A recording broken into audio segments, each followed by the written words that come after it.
So many entrepreneurs and business leaders feel stuck because they don't know how to connect with their team members, inspire real growth and improvement, and have non or deeper than surface conversations. When I started my business, it was no different. I was constantly frustrated about how I could engage people in the work that they needed to do and then make sure that they continually followed up doing the actual behaviors required to win in our organization. The behaviors that I thought that I had kind of inherently to myself and other team members in our organization have, but not everyone. And it was so frustrating to work with our team members all day long and then come home and be like, man, John and Daniel or Sarah, they just don't get it. And I don't understand what the heck is wrong. And I operated my business like that for years until I found out how to do one-on-ones really, really well. And now I've talked to a lot of leaders after the fact and talking about the issue of one-on-ones, and a lot of leaders say, yeah, I have one-on-ones with my team and we do one-on-ones and there's one-on-ones, and it kind of became a big thing throughout the marketplace in entrepreneurship and business. But more importantly than just doing the one-on-ones, it's what actually happens in the one-on-ones that make the powerful difference. And so that's what I want to help you with today as we talk through how to implement the one-on-ones in your business that help you remove behavioral inconsistencies or inadequacies, that help you connect with your team member on a much lower than surface level, much deeper than surface level, and then actually inspire true growth and proliferate your values throughout your organization as you go through the process of working with excellent team members. Because most of the time, people don't need to be taught. They need to be reminded more often than they need to be taught. And I'm a believer of that because people are smart, they are talented, they are skilled, they are awesome, and they have amazing qualities. Oftentimes, it's just a leader that needs to help draw those things out of the team member so that they can actually apply them and in their workspace. So many times, team members are completely oblivious to what the leader or the boss. I'm gonna make a designation here. There's a boss who just continually goes on frustrated with different team members and never does anything about it really, but yells at them sometimes and tries to tell them what to do sometimes, and then is frustrated and goes home a lot of times and lays in bed at night awake and wondering why the heck his business is not operating as well as it should. And then there's a leader that actually does really great one-on-ones, inspires his team through consistent feedback loops and growth, and he has one-on-one clarity conversations that really help empower his team to do what they're supposed to do and act like they're supposed to act so that they can actually win together. And so this is the thing I'm going to share in this video with you today. So doing one-on-ones, yeah, but not like you think, okay? Doing one-on-ones the way that they actually work and that you love to come to work and you love to see that team member in the next day at work because you know that they're working in your company and living out the values that you have for your organization and that you want to see day after day. All right, so let's get into it. By the way, my name is Jason Ellinger. I am the CEO of Tiger Translations. I've been in entrepreneurship for the past 15 years, working with growing, developing, leading, hiring, sometimes firing, and inspiring and growing a powerful team that has helped me scale my company to a multi-million-dollar company, and we're continuing to grow beyond that. So please like and subscribe to this video and share with a friend who might need this. And this is going to be a brief overview explanation of how to do the one-on-one process. So if somebody in your life knows could use this information, or maybe it would be encouraged or inspired around how to do a better, maybe you're a team member and you're sick and tired of your boss not knowing what he's doing, you could share this video with them and maybe it'll help them to get better. So over the past 15 years, I've refined this process of one-on-ones, and I've gone through many different iterations, and that's what business is altogether. It's doing something, cranking up the volume and measuring the results and finding out what's working, what's not working, what's good, what's bad, and then implementing and amplifying all of those good things that are working and cutting out the bad. That's in every sector, whether it's in your marketing or in your finance or in your production team, human resources or sales, whatever it is. That's basically the main thing that we do in every sector. We do a bunch of stuff, then we measure the outcome, and we're like, all right, none of this worked. So let's do none of that again and try something else. Okay, these 3 things worked out of these 10. Okay, cut out 7. Let's amplify this 3. And then we continue the process until we do stuff that actually works. And a lot of time stuff doesn't work. You just want to be standing on top of the pile of mistakes instead of underneath the pile of mistakes. That's what differentiates you from being successful or not successful. And it's those people who continue to make mistakes and actually identify the ones that are bad, cut out the ones that don't work, and hone in on those ones that actually do work, that actually can make and build a business over time. And that's what we do. All right, so let's get into it. Step one, make sure every single team member, every single week, submits a weekly report. I'm going to do a separate video about a weekly report specifically, but you have to know that this is part of the one-on-one every week. They must submit a weekly report every Friday that answers a few key questions. Again, I'm going to do it in a different video. Otherwise, this one will be too long, and I want to stay focused on what we're talking about in this video. So make sure that you have the weekly report. 2, read their weekly report every single week. Don't just have your team members do a weekly report. You have to actually read it and then find out what's inside of it and ask questions about what's going on in that report. Get clarifications on what they've said.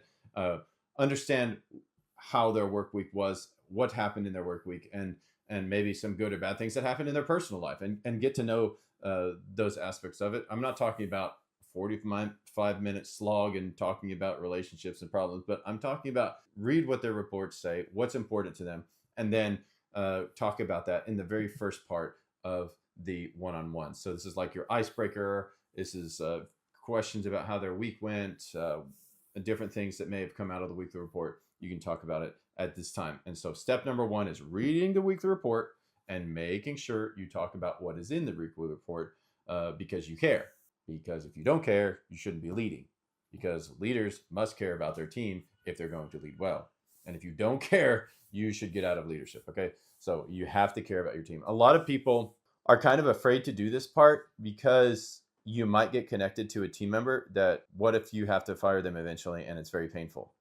And I've got news for you. It is very painful when you have to fire somebody you really care about. So it means you need to lead incredibly well. And you need to hire unbelievably intentionally so that you have to fire very rarely and team members leave very rarely because it's so awesome to work in your organization. Now that is, I also made an entire training video. It's over an hour long content on how to hire like a pro, how to hire really well. And in that video, I go over all the specifics of hiring incredibly well, and you will see how much work it is. And that much work is required so that you can actually get great team members that stay on your team and that fight the battles of business with you. So if you want to learn more about that, I've made a completely different video for that. However, in this video, again, I'm going to stay focused on the one-on-one. But I do have to mention that because it's so intricately connected to the one-on-one. I can't mention the one-on-ones without mentioning that you have to hire the right people for the right positions on the right bus so that you actually can do one-on-ones well. Because if you hire a wrong person and then try to do one-on-ones with them, you will never be able to connect with them. You will never be able to grow with them. You will never be able to resonate, align, and then help them improve the incorrect behaviors that they're exhibiting. But I do want to warn you against that idea. Like if I get too connected to my team, well, if I have to let them go, then I will, be too painful. And yeah, it is painful. It is very painful and very hurtful when you have to let somebody go because of lack of performance, or maybe even because you hired the wrong person. And that's very painful. And acknowledging your own mistakes and acknowledging your own inadequacies, or maybe acknowledging that somebody can't do the job and you really want them to be able to do the job, but they just can't. And then having to let them go because of that, because you're doing your job as a leader, that it's painful. It's very painful. And I don't want to diminish that fact, because if I would just talk about this and then and diminish the fact that it could lead to somebody getting fired because you're actually caring enough to help them align. And if they don't align, if they continue to stay out of alignment over the long term, over a period of time, that means we have to literally part ways because we are going in different directions. And if we're going in different directions, the one-on-one is where you're going to most vividly see that. And then it's going to help you understand how to make decisions faster and better. Or the most beautiful thing about it is that you can course correct faster than ever on a very consistent basis. And that's why it's a consistent drumbeat basis that you do this, so that you can actually course correct and get the behaviors and work alignment, and so that you're working and moving forward together instead of parting ways. The third step is to schedule the one-on-one. Third step in the whole process of doing one-on-ones is actually to put it on your calendar and make sure it's on the same time, on the same day, every week. And yes, it is weekly. It is a weekly meeting that you have with your team members. You can't do this once every 3 weeks or once every 2 weeks. It actually has to be every single week. If you have a leader and you're a leader of a team of up to 5 people, you have to have a max of 6. I mean, you can't do more than 6 one-on-ones well and do your job every week if you are leading a team. So that's what we found as we've worked through the different iterations of this process. You can only do up to 6 people per leader. So if you've got more than 6 people, then you have to create another leader and make sure that somebody's helping you. Step 3 is schedule the one-on-one, make it on the same day every week at the same time. Consistency is key. Now we're going to step 4. Step 4 is attend the meeting and ask these key questions. You have to ask these questions in the meeting every single week after week after week. This helps you be consistent, helps the team member to understand exactly what is expected when they come to the meeting. They don't just come to the meeting and divulge a bunch of useless facts or a bunch of information about activity that was not moving towards what you wanted. And then you're like, oh man, I don't want to tell them they did a bad job, because they did a lot of good things, but they shouldn't focus on what I wanted them to do. But they did a lot of work, and I can't say they're not working hard, because this eliminates all that. Okay, it just completely eliminates all of that stuff. So what we do is ask these questions.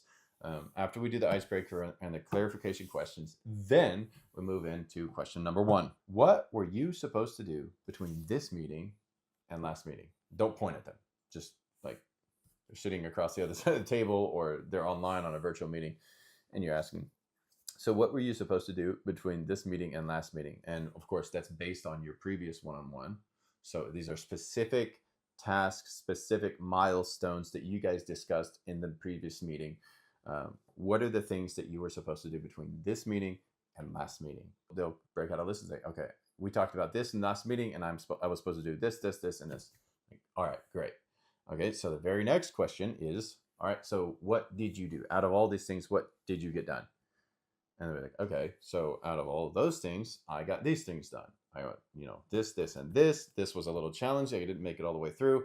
I'm having some trouble with this. I have a roadblock here that I need your help with. But anyways, these are the things that got done. Okay, great. Now we've got perfect clarity on what got done. Now, what are you going to do before our next meeting? Guys, I know this sounds elementary in some way, shape, or form, but it is so unifying and aligning with you and your team as you do this on a consistent basis. They come to the meeting and they're ready to answer the questions. Be like, okay, I got the answer to these questions, and I know I've done a good job because we talked about this last week, and this was the posture, and these are the things that I've done, and I know I've got the answers to these questions, and so I'm not off guard and I'm not off kilter when I'm coming into our meeting. I know what I'm going to be asked. I know what I've done, and if they're a great team member because you did a good job hiring them, again, if you need help on the hiring side, I've got other videos for that.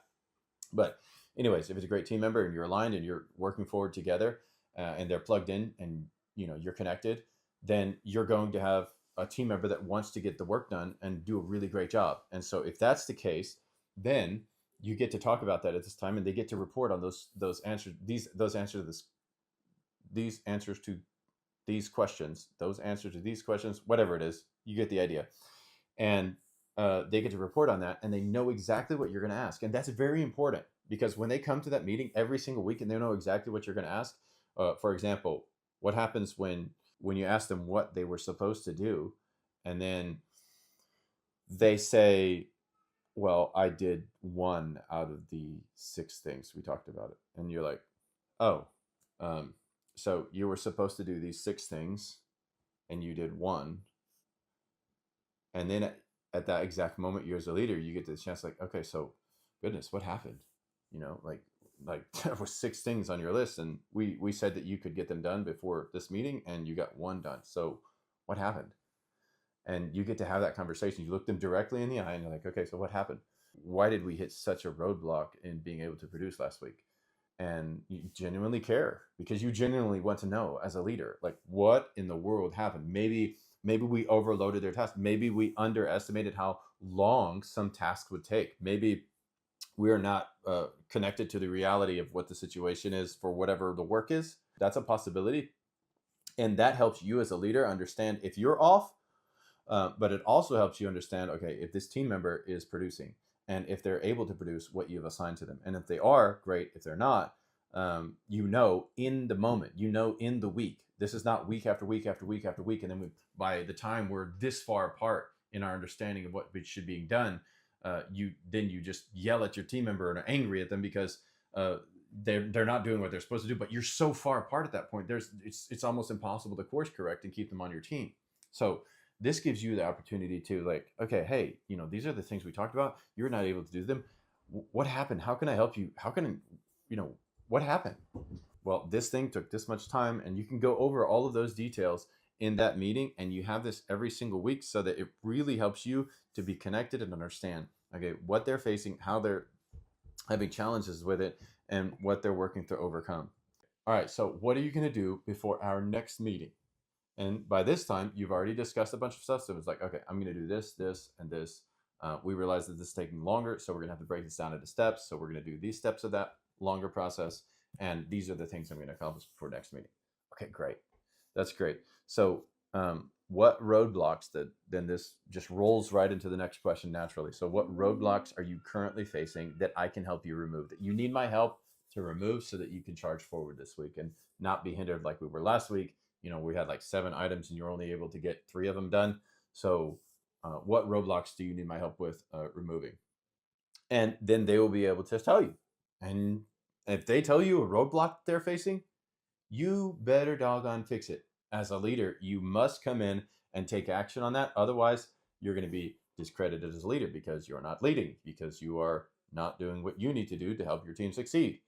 And that's called being a poor leader. So, that gives you the opportunity to come in and make sure that you're doing your part, because remember, every position and every operation that we have going on in our organization is a team effort. It takes a team to be able to do anything great. And if your team is going to be able to succeed, it means that you're working together. And so if there are items in their work day that you can help remove roadblocks for, then you should be doing that and doing it very consistently. So this gives you an opportunity to discuss those at this time and helps them also know that you're invested in the process, as well as you're going to do what you need to do to make sure that they succeed, and you're invested in their success. So that is great, and they're encouraged by that, and that helps them to draw them into the process and to really understand that, okay, you know, my boss, my leader cares about what I'm doing. It's very important to them, so important that they're willing to go out of their way to make sure that they remove roadblocks for me. And if they're willing to do that, then I want to be diving in to this work with all of my skills, talents, and creativity to get it done.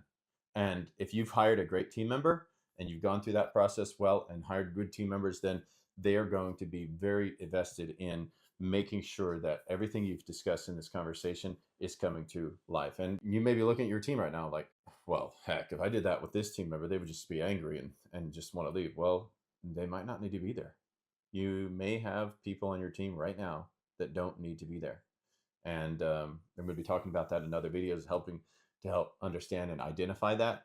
But it's very, very important in the hiring stage to make sure you have the right people so that you can go through processes like this with your team on a consistent basis. There's no blowups, there's no dissonance, there's no just complete differences of opinion and views on how to do what should be being done. There, you're just unified marching forwards. And so we'll talk about some of those things in another video. All right, so step 5, making sure that you are dealing with the roadblocks and taking care of those, removing those if they've been mentioned to you, and genuinely helping your team members to move forwards. That's the way that you can show your support and be a great leader. Since we've talked through all of this stuff, now you've had an opportunity to observe not only in this conversation, but you've had the opportunity to observe the previous piece of week of work and their interactions and their relations and the things that are going on in and about them through the organization. And maybe you've seen some characteristics or behaviors that are not conducive to a great working environment, to a great, successful contributing team member. And if you've noticed those in the team member's performance, you don't just go home and tell your wife about it or your husband about it. You have to, in this meeting, in this one-on-one meeting every single week, you're like, hey, I saw you talking to so and so, and I realized that you guys got into a pretty good argument over there, and such, you exhibited a really prideful behavior, and you really cut him down in front of the rest of the team, and that's unacceptable. We don't do that here. Or you talk down to another team member. You guys are actually on the same plane. You have nothing to talk down or actually command another team member to do, because you are on the same level. They have a different personality than you. You might be a high D and they're a support personality, but we don't talk to each other that way. We're very respectful. And so that doesn't align with such and such core value that we have in our organization. I want you to be paying attention to that, very closely attention to that. I'm going to be watching for better behavior in this area. And when you do that week after week, a couple options could happen. One, they're going to blow up, be angry, and leave, which is probably the best out of any option. They're like, hey, I can't exist in this organization. You guys are always talking down to me. I can't be here because you guys are all hypocrites, and you can't correct me like that. And you're like, okay, thank you. And you can exit the building because this is not a place for you to work. Or they're going to say, oh man, I didn't realize that. Thanks for pointing that out to me. I really appreciate that. Nobody's ever pointed that out to me before. I'm like, yeah, well, it's very important to us, and we really do care, and we really do want you to stay on our team. But in order to stay, you're going to have to make sure that you don't do that. Like, okay, if you do that 4 or 5 or 6 weeks in a row and you see incremental improvement, great. If you do it 2 or 3 weeks in a row and there's zero improvement, but in the meeting they're like, yeah, I'll fix it. Then you actually bring them into the meeting on that one-on-one and be like, hey, I've mentioned to you this 3 times in our one-on-ones, and I want to help you understand that this is very serious. And so if I don't see improvement, we're going to have to consider further options. And if that does not get their attention, then we get to move into uncomfortable conversations, which is a whole source for another video. However, I want to make sure that you understand that it happens, the initiation for all of this happens in these one-on-one meetings. And so much converges in this one-on-one meeting part.